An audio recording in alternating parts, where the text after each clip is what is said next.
Okay, so now we're going to talk about trimming drift roses. So there's several different kinds of roses. Drift roses are really common right now. They generally only get 2 or 3 feet tall. They have a great blooming cycle, and these are around 9 months long. So the time to trim them is February. You trim them one time a year generally, and you want to give them a good hard pruning down to about 10 or 12 inches, generally more than half the plant. This is also the time of year to trim knockout roses. You trim them similarly, but knockouts usually are 4 or 5 feet tall. You want to trim them down to generally about 2 feet tall.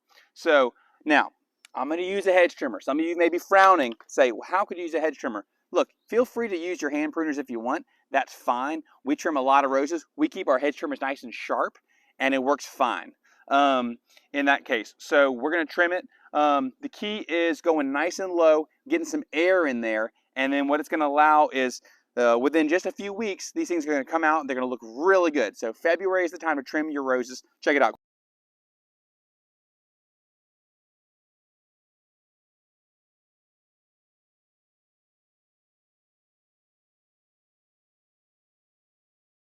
Okay, so here we go. We've got them trimmed up. Make sure you pick up all your debris, and please use gloves. Clean up all your debris. You don't want to leave a lot of that stuff on there because it can kind of lead to disease. Now we got a lot more airflow. They're trimmed down to about 10 or 12 inches tall. And in just a few weeks, they're going to come back and look amazing. So here's a shot of some that have been trimmed for about 2 or 3 weeks. You can see they're already recovering. We have a new bloom coming on. And that is drift rose trimming 101.